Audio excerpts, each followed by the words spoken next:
Have ye ever looked across the sea and wondered why another sailor's voyage seemed so much easier than thine own? Have you ever watched another ship return to harbor with her sails still whole, her cargo hold overflowing, her crew rejoicing, while thy own vessel limped into port, battered by storms, short on provisions, and bearing the scars of a difficult voyage? Have you ever quietly asked thyself, what have I done wrong? Why hath the Holy One blessed their voyage, yet appointed mine for the wilderness? Sailors, there be a dangerous habit among men. We compare our chapter to another man's logbook. We compare our storms to another sailor's sunshine. We compare our empty cargo hold to another captain's overflowing treasure chest. And before long, we begin to believe a terrible lie, that the Holy One hath been more faithful to them than he hath been to us.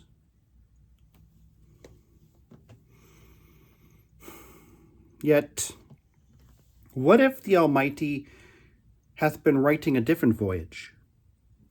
What if thy delays were not abandonment, but preparation? What if thy wilderness was not wasted?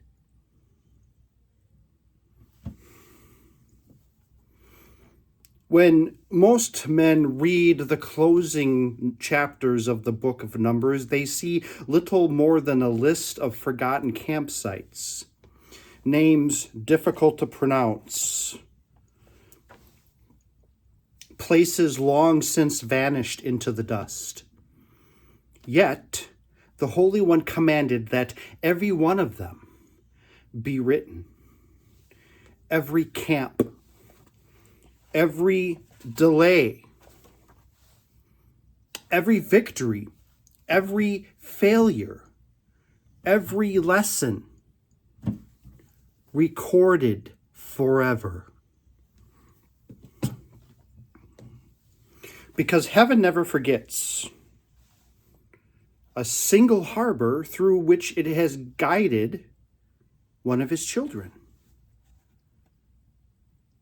So tonight, sailors, we shall open the captain's log and discover why every port has a purpose. Because there be treasures in the Torah.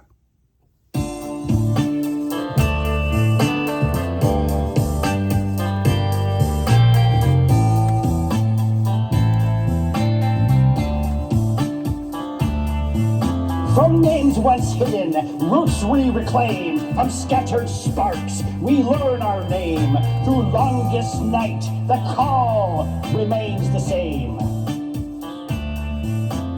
Echoed truth, no time restrained. Treasures in the Torah, long proclaimed. Ancient truth becomes eternal flame. By the Torah's light, we chart our way through darkest night to break of day. Across the seas where exiles roam, the written word becomes our home. What once was hidden now is shown, guiding us where truth has grown. From generations, voice in flame, we rise to walk the path again. Avast, hearties, welcome to Treasures in the Torah. Welcome aboard.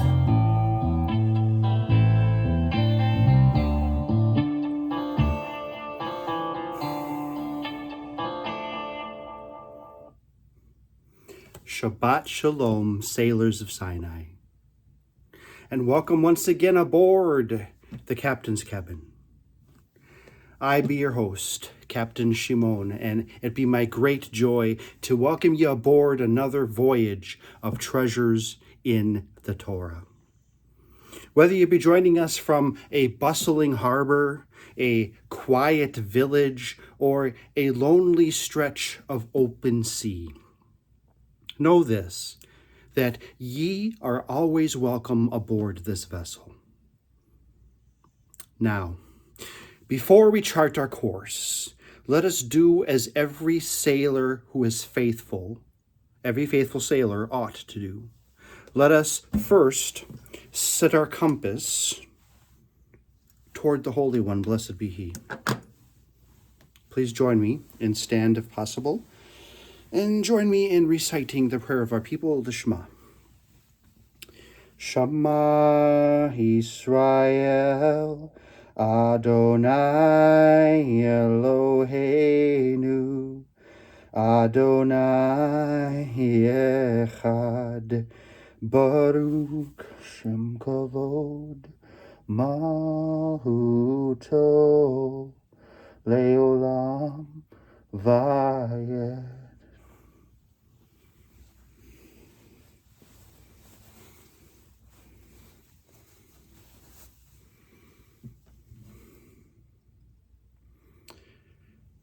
Now then, sailors, let us raise anchor, trim the sails, open thy charts, for tonight we conclude one of the greatest voyages ever recorded.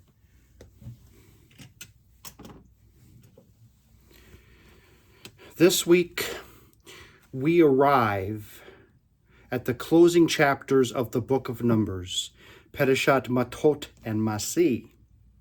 Again, because of the fact that there are more Torah portions than there are weeks in the year, we occasionally need to have two portions combined for a particular week. Once again, we are on a voyage that is participating in two Torah portions for this week. I wish there was a more spiritual explanation as to why, but alas, it's just a matter of logistics and timing.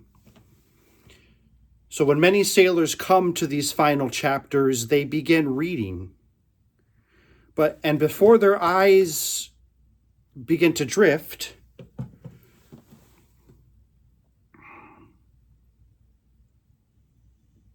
before their eyes begin to focus, their minds and their eyes begin to drift.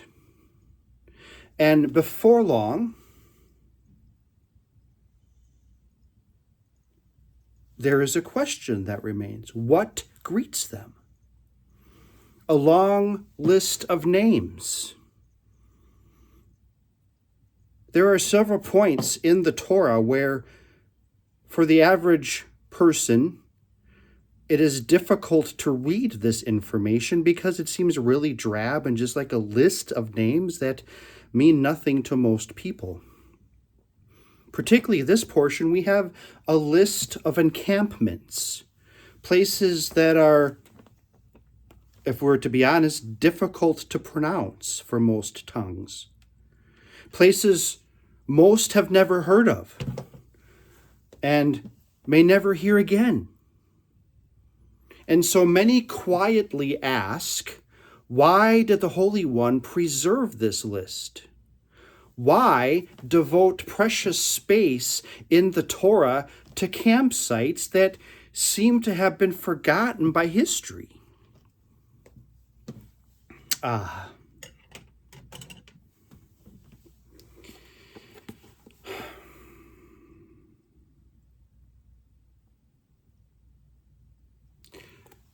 Perhaps that be our first mistake. We assume that they were forgotten. But the Torah remembers them, which means that heaven remembered them first. Not one encampment was omitted. Not one delay ignored. Not one lesson considered unworthy of remembrance. And that, sailors, may be because the Holy One wishes us to understand something about our own voyage.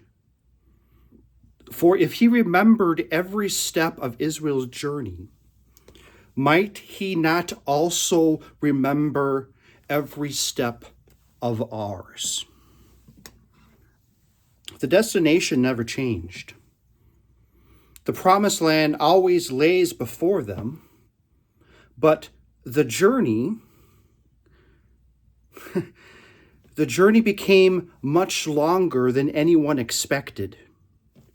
And is that not often the story of our own lives? We sail with dreams. We look off to the horizon bravely. We set sail with dreams in our heart, and courage in our heart, and maps in our head. We imagine where we shall be in 5 years, 10 years, 20 years.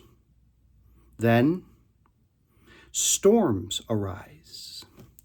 Unexpected harbors appear. Consequences must be faced. Plans are delayed.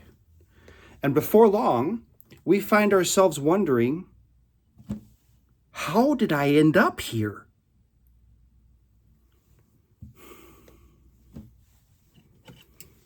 Our first treasure can be found in one of the most overlooked chapters in all of the Torah, Numbers chapter 33. Here we have 42 encampments, 42 places, 42 reminders of a journey that changed a nation forever. Now, tell me, sailors, why would the Holy One preserve such a list? Why not simply say Israel wandered in the wilderness for 40 years and then continue the story? Because the Holy One wastes neither words nor journeys. Every encampment mattered. Every delay mattered.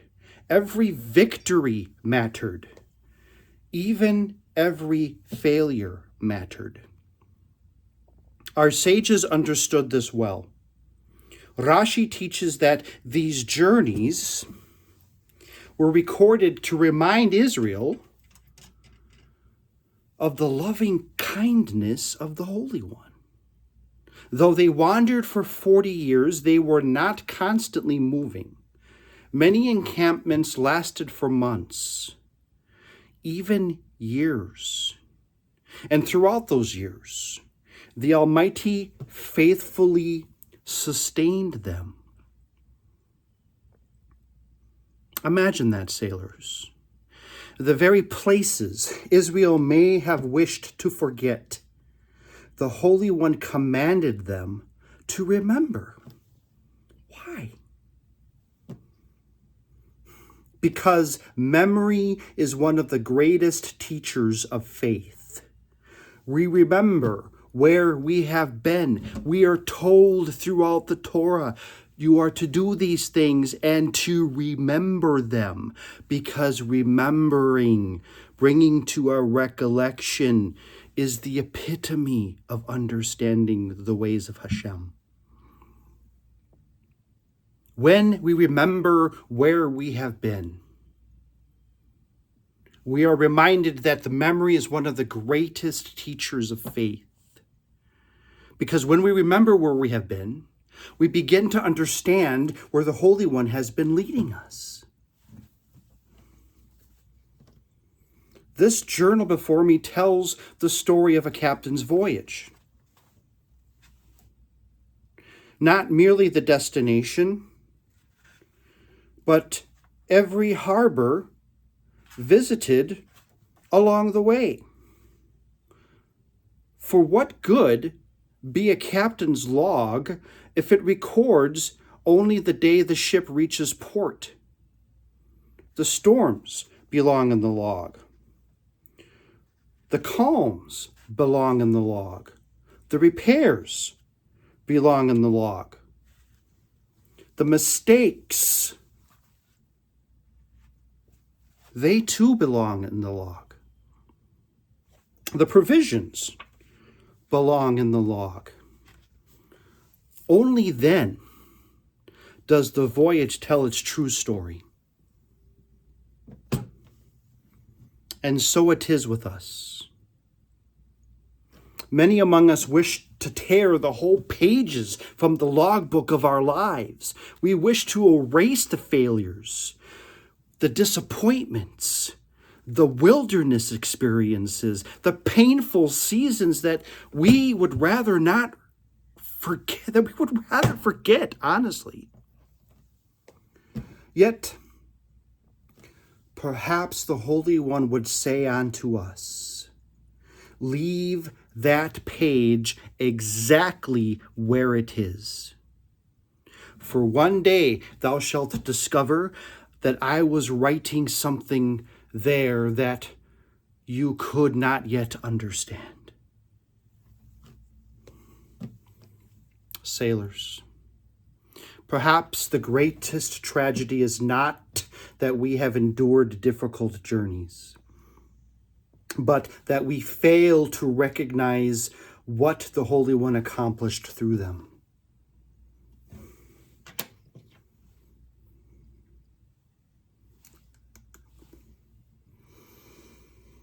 Treasure number 1. The Holy One remembers every port because every port had a purpose.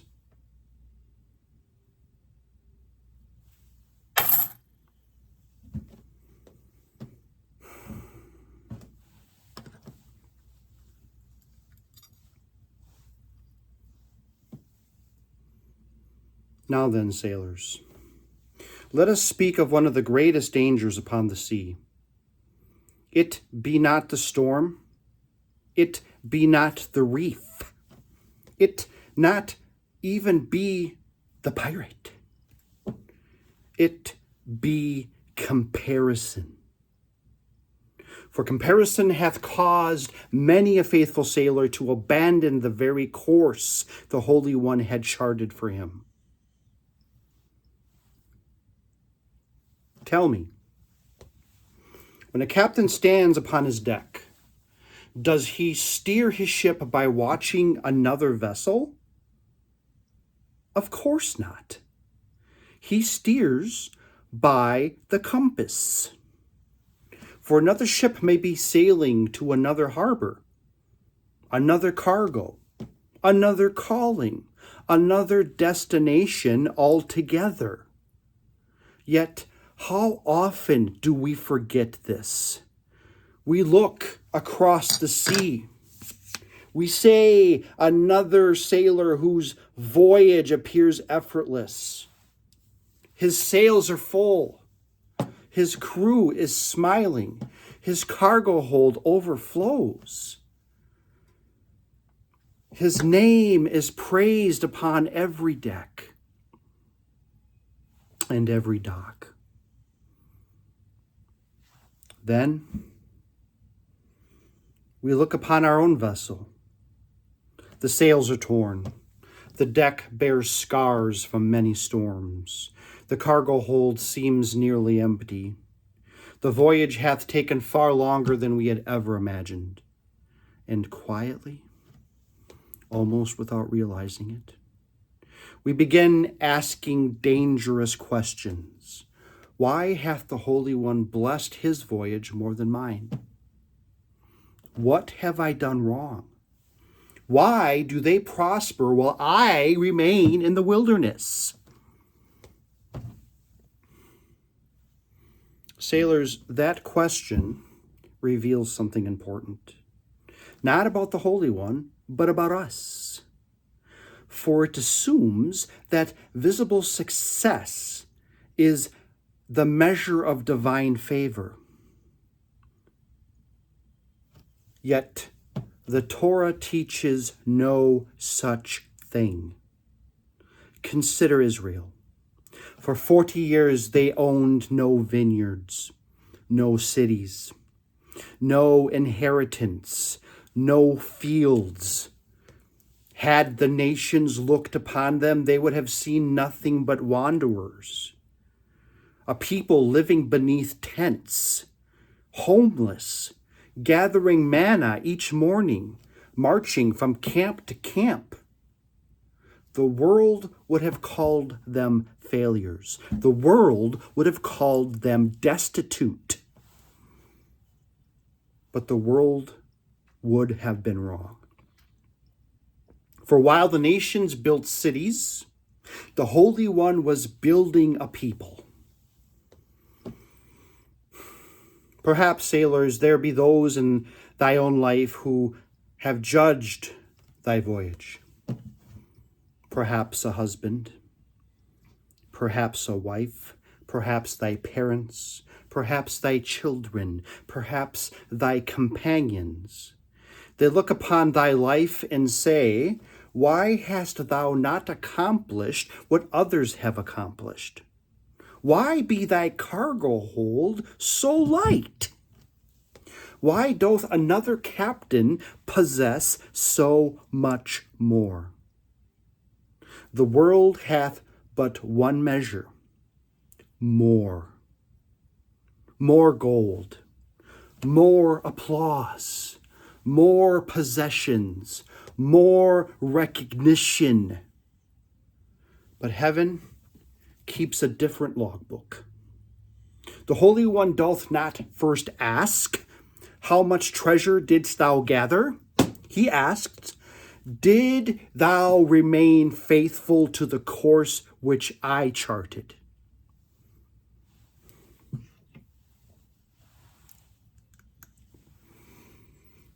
Treasure number 2. Never judge thy voyage by another sailor's chart.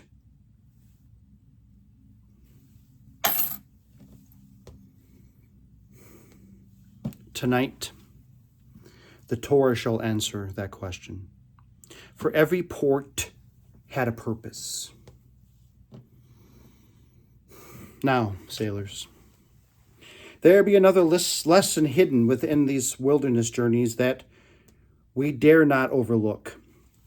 It be tempting to read of Israel's 40 years in the wilderness and conclude that the Holy One simply wished for them to wander. But that is not the story the Torah tells. The destination never changed.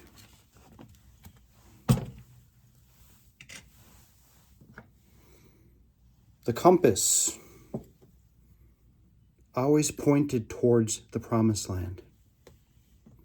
It was Israel who refused to sail when the Holy One commanded them to go.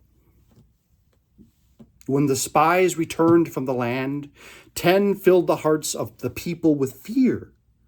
Only 2, Joshua and Caleb, called Israel to trust the promise of the Almighty. Yet, Israel chose fear over faith. And because of that choice, the journey became much longer than it needed to be. Hear me carefully, sailors. The wilderness was not without purpose, but neither was it the original plan. The Holy One desired to bring his people into the land. Israel chose another course. The consequence was 40 years beneath the desert sun. And what of Moses?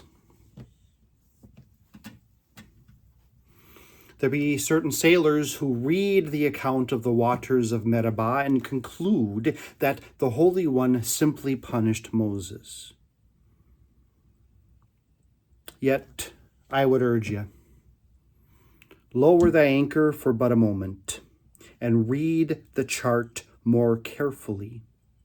The Torah does not present an angry captain casting aside his most faithful servant.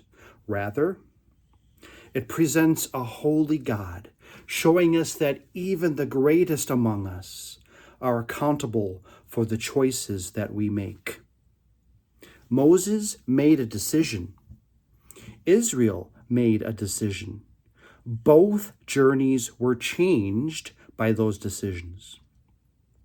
Does that mean that the Holy One ceased loving Moses? By no means.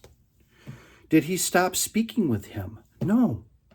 Did he still entrust him with blessing the tribes of Israel? Yes, he did.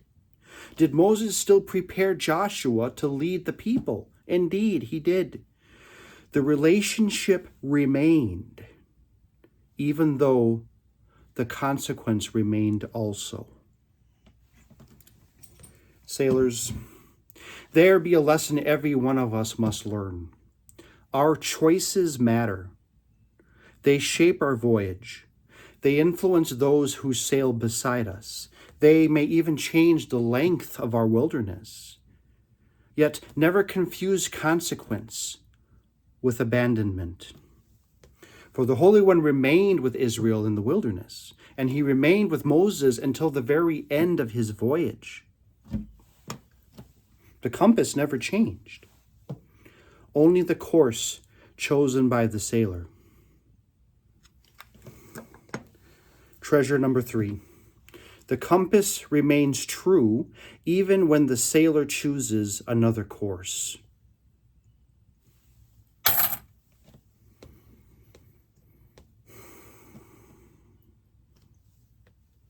Now, sailors, let us remain with Moses for a bit longer. For I have heard many speak of our teacher Moses with great sorrow. They say, how tragic, how cruel. After all Moses did for the Holy One, he was never allowed to enter the Promised Land. I understand why many feel this way. Yet I believe the Torah invites us to look a little deeper. Moses did not awaken one morning to discover that the Holy One had arbitrarily changed his mind. Moses' own decision at the waters of Meribah altered the remainder of his voyage. And by the waters of Meribah, I'm referring to the incident where Moses struck the rock with his staff, and he disobeyed a direct order from HaShem. Dig into it, read it on your own time. I just needed to specify what we were referring to by that event. So, Moses' own decision at the waters of Meribah altered the remainder of his voyage. That was the event that set the rest of his voyage in motion. There are certain sailors who read this passage and conclude the Holy One punished Moses. Yet, Jewish tradition bids us to read more carefully. The Torah is not merely telling us about punishment. It is teaching us about holiness, responsibility, and consequence. The closer a captain sails to the flagship, the more carefully he must steer. Moses had been entrusted with much. He stood before Pharaoh. He stretched forth his staff over the sea. He ascended Mount Sinai. He received Torah. He spoke with the Almighty face to face as a man with his friend. With such privilege came great responsibility. Sailors, consequences are not the opposite of love. A loving father disciplines his children. A wise captain corrects his crew. A righteous judge allows actions to bear their proper fruit. If the Holy One had abandoned Moses, would he have continued speaking with him? Would he have entrusted him with blessing the tribes? Would he have commanded him to strengthen Joshua? Would he have shown him the land from the mountain before gathering him to his fathers? No, sailors. These are not the actions of a God who has cast his servant aside. These are the actions of a faithful God who remained with his servant, even while allowing the consequence of his decision to stand.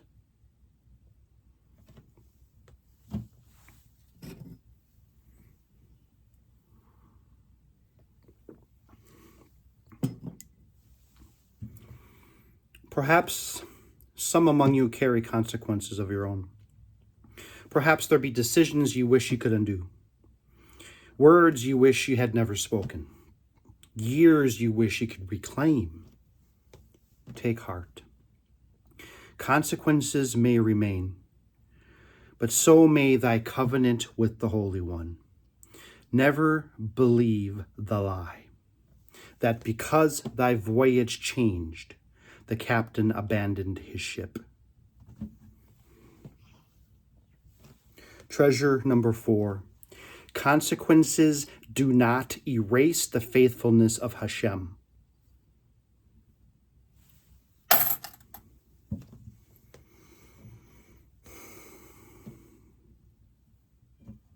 Now, sailors, let us speak plainly. This may well be the greatest temptation of our generation. We have become a people who measure ourselves by another man's voyage. We look upon our neighbors, our companions, our own families, and quietly begin taking inventory. They have a finer home. They have greater wealth, a healthier body, a happier marriage, more obedient children, the successful business. And before long, we begin to believe that their full cargo hold must surely be proof that the Holy One hath smiled more greatly upon them than upon us.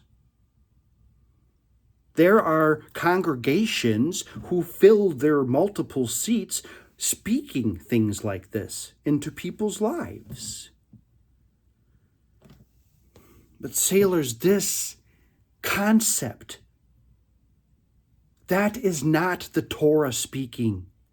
That is the world speaking. The world sees only what can be counted.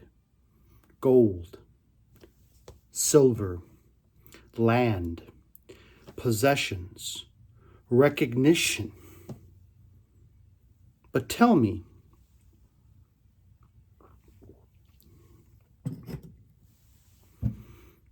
how would the nations have measured Israel? 40 years beneath tents, no cities to call their own, no vineyards, no inheritance, no overflowing granaries. But every earthly measure, by the concept and the eyes of the world, they appeared destitute. They appeared poor. Yet, every morning, bread descended from heaven. Every day, the cloud remained over the camp. Every night, the pillar of fire reminded them that the presence of the Almighty dwelt in their midst. The nations possessed fertile fields. Israel possessed the presence of HaShem. Now hear this carefully, sailors. Perhaps there be those in thy life who have looked upon the voyage and judged it a failure. Perhaps even those closest unto thee. They compare thy life to another's. They compare thy income, thy accomplishments, or, in their opinion, lack thereof, thy possessions, and quietly conclude, he hath wasted his years. She should have accomplished much more by now. Their voyage hath come to very little. But whose measure be they using? The world's or heaven's? The Holy One hath never asked thee to sail another man's voyage. He asked thee to be faithful upon thine own. There be some ships whose cargo holds overflow with treasure. And there be other ships whose greatest treasure cannot be weighed. Faithfulness, character, perseverance, compassion, wisdom purchased through suffering, a soul that has learned to trust the Holy One when all else failed. Choose carefully which cargo ye envy. Treasure number 5. The world counts the cargo. Heaven measures the captain.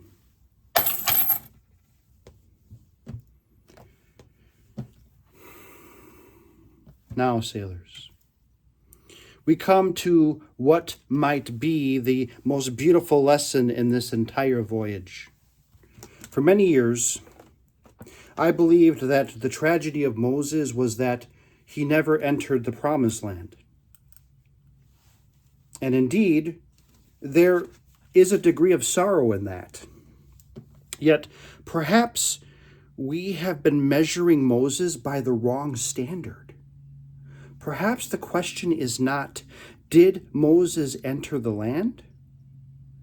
Perhaps the better question is, what was the Holy One accomplishing through Moses during those 40 years? Think of it, sailors. For 40 years, whenever Israel had a dispute, they came to Moses. Whenever they were afraid, they looked to Moses. Whenever they sought direction, Moses sought the Holy One. But that could not continue forever. One day, Israel would have to stand without him. Joshua would lead them. But Joshua was never meant to replace Moses. Israel itself had to grow. They had to learn that their true captain had never been Moses. Their true captain was the Holy One, blessed be he. And perhaps that was one of the greatest purposes of the wilderness. Not merely to prepare Israel for the promised land, but to prepare Israel for life after Moses.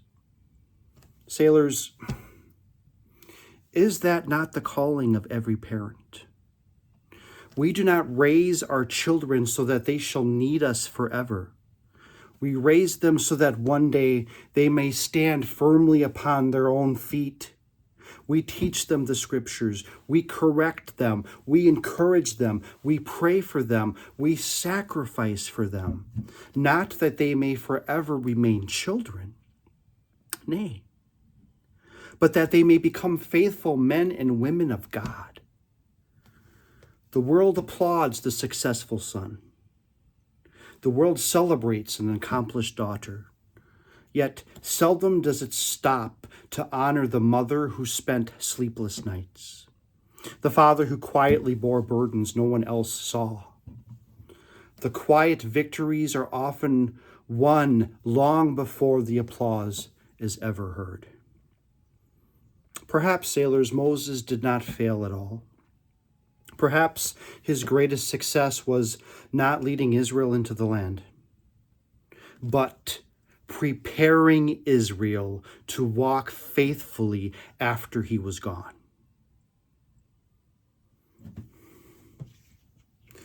Treasure number 6. A faithful captain prepares the crew to sail without him.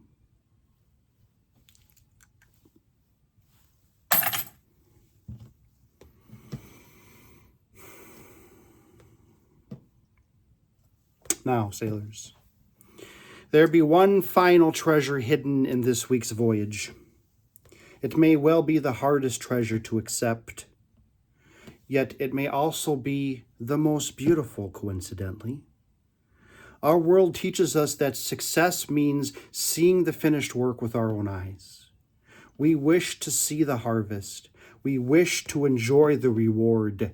We wish to stand upon the completed harbor and say, I built this. Yet the Torah teaches another way. Moses spent 40 years preparing a nation, yet another man would lead them across the Jordan. At first glance, that seems incredibly tragic. But perhaps we have misunderstood what success truly is. Success is not always entering the harbor. Sometimes. Success is making certain someone else arrives there safely. Think of those that have shaped thy own life. A father, a mother, a grandparent, a teacher, a rabbi. How many of them planted seeds whose fruit they never lived to see? How many quiet sacrifices became the very foundation upon which thy own life was built? The world seldom remembers those who prepared the way, yet the Holy One never forgets them. Every generation inherits harbors it did not build. Someone laid these stones. Someone weathered these storms. Someone gave their strength, their time, their tears, so that others might one day sail into peaceful waters. Perhaps, sailors, the Holy One hath called thee to be such a servant. Perhaps thy labor shall bless children yet unborn. Perhaps thy faithfulness shall strengthen a family long after thy name is spoken no more. Perhaps thy greatest accomplishment shall never appear upon the front page of any newspaper.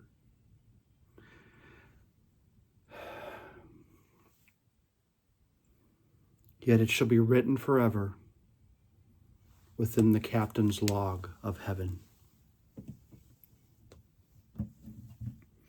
Never despise a life spent preparing blessings for others, for that was the life of Moses. And I dare say it is the calling of many faithful servants of the Holy Ones, blessed be he, still today. Treasure number 7. Some servants prepare the harbor, others sail into it.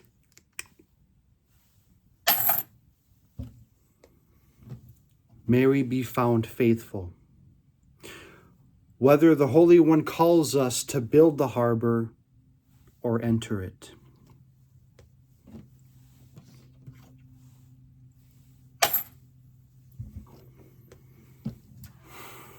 Now then, sailors, it be time once again for our Sephardic hero of the week.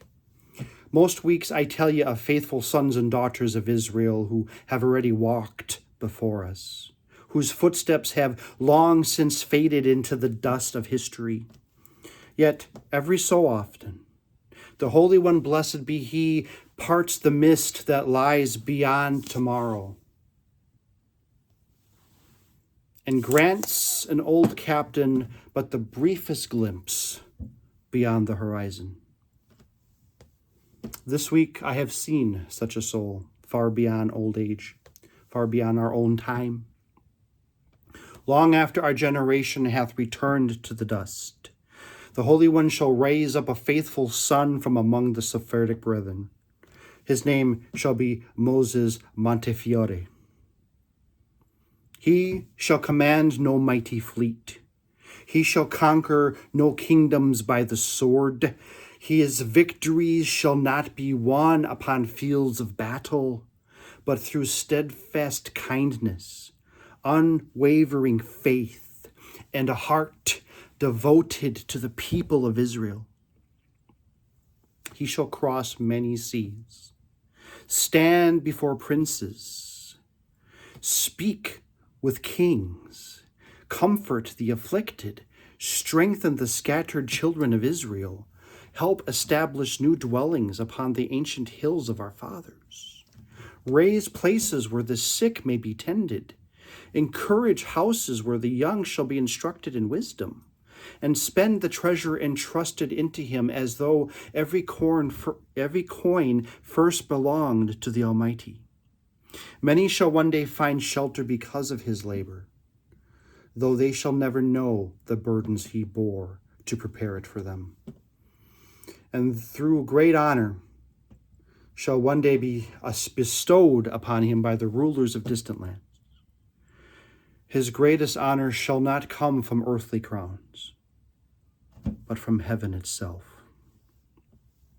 For like our teacher Moses, he shall spend his strength preparing blessings whose fullness he himself shall never behold. Mark him well, sailors. Some men build ships, others build harbors. Yet the rarest among them spend their lives preparing a homeland unto which future generations shall joyfully sail. Should the Holy One ever grant thee such a calling, receive it with gratitude, for there be no greater honor than to spend thy life preparing blessings for those who shall come after thee. May the memory of such faithful souls forever encourage those who think their labor is unseen. For the Captain of Heaven never forgets a single act of faithfulness.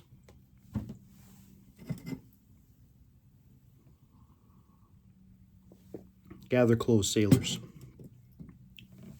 For this be a tale I first heard from an old mariner many years ago, whilst our ship lay quietly at anchor beneath a moonlit sky. There once sailed an old Sephardic captain whose beard had long since turned white as sea foam. For nearly 50 years he had crossed the great sea.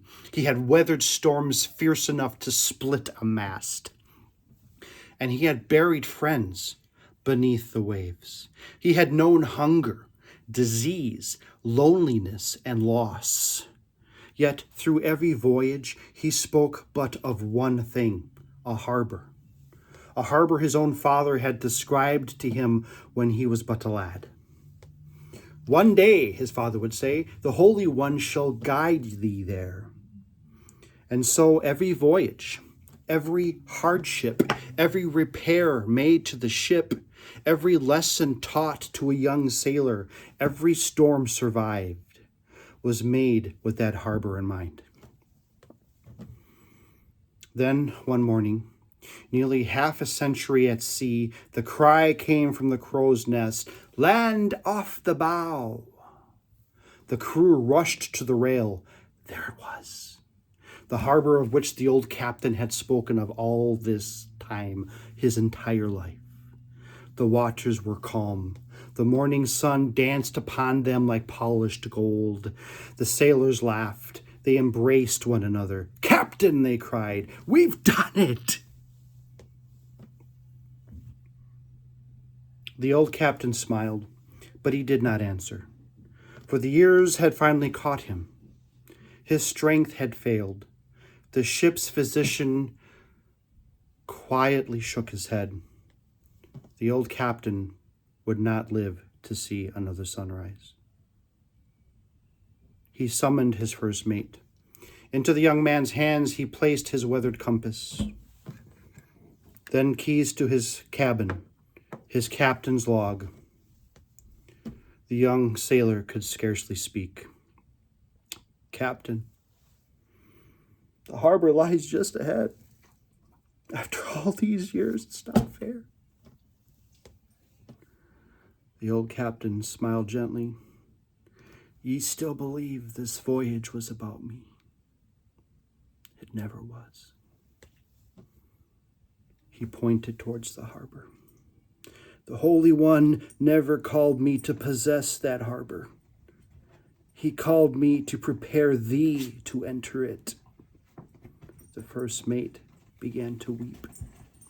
The old captain continued, "If I have taught thee to trust the stars, if I have taught thee to read the compass, if I have taught thee to fear the Almighty more than the sea, then my voyage is already complete." The young sailor asked one final question. "Captain, dost thou regret ever setting foot upon the harbor thou hadst sought for all thy days?" The old captain slowly turned his eyes towards the distant shore. Nay, lad, for the measure of a captain was never whether he walked the docks, but whether his crew arrived safely. He gently closed his logbook. The moment I knew you no longer needed me to hold the helm, I knew the Holy One had finished the work he gave me to do. The old captain quietly breathed his last. The following morning, the ship entered the harbor. The first mate stood alone upon the quarterdeck. He opened the old captain's logbook one final time. Upon the last page was written 6 words, and 6 words only. And it said, every port had a purpose. The young captain looked toward the harbor, then back across the sea that they had crossed together, and for the very first time, he understood. Now, sailors, let us leave the wilderness of Israel and speak of our own, for I have a suspicion that many watching this voyage have been asking the very same question. Why does my life not look like theirs? Why has my voyage been so much harder than others? Why does it seem as though everyone else hath reached the harbor while I still wander the sea aimlessly? Sailors, the heart of comparison is not merely envy. It is the quiet belief that the Holy One hath somehow been more faithful to another sailor than he has been unto you. We look upon another ship and see fuller sails, a larger crew, a heavier cargo hold, greater applause upon the docks. Then we look upon our own lives and we begin believing the lie. Surely I have failed. Surely I have taken a wrong turn. Surely the Holy One hath blessed them more than me. But sailors, the compass was never meant to point towards another man's ship. It points towards the course the Holy One has charted for you. Perhaps thy voyage hath been slower, because the Holy One hath been teaching lessons another sailor never needed to learn. Perhaps thy cargo hold be lighter, because he has been teaching thee to depend upon him rather than upon your possessions. Perhaps your wilderness has been longer, because he hath been preparing you for a calling that cannot be learned in calm waters. And perhaps there be those nearest unto thee, a husband, a wife, parents, children, friends, who have quietly looked upon thy voyage and judged it a failure. They compare thy life to another's. They measure thy worth by thy income, thy accomplishments, thy possessions, your recognition, and they ask, why have you not accomplished more? Why is your cargo hold so much lighter? Sailors, the world has but one measure, more wealth, more comfort, more applause. But heaven keeps another logbook altogether. The world counts the cargo. The Holy One measures the faithfulness of the captain. And now let us return one final time to Moses. For many have pitied him. They say, what a tragedy. He never entered the promised land. Yet perhaps that was never the measure of his success. Perhaps his greatest accomplishment was what Israel did. Perhaps the wilderness was not only preparing Israel for Canaan. Perhaps it was preparing Israel to stand faithfully under Moses' example, to stand faithfully after Moses was gone. Is that not the calling of every parent? We do not raise our children to need us forever. We raise them so that they may one day stand on their own feet, loving the Holy One, walking in his ways, long after we ourselves have returned to the dust. If thy children can faithfully sail without thee, you have not failed. If another generation loves the Holy One because you faithfully taught them, you have not failed. If thy harbor prepares blessings that others shall one day enjoy, you have not failed. Sailors, when this voyage is finished, I ask but one thing of you. Stop counting another sailor's cargo. Instead, open your own logbook. Remember every storm the Holy One carried you through, every harbor where he provided, every wilderness where he strengthened your soul, every consequence through which he remained faithful. For one day, when you look back on your voyage, you may discover that the very wilderness that you once begged the Holy One to remove became the very place he prepared you for everything that followed. For every port has a purpose. Well, sailors, our voyage has come to its end. And again, this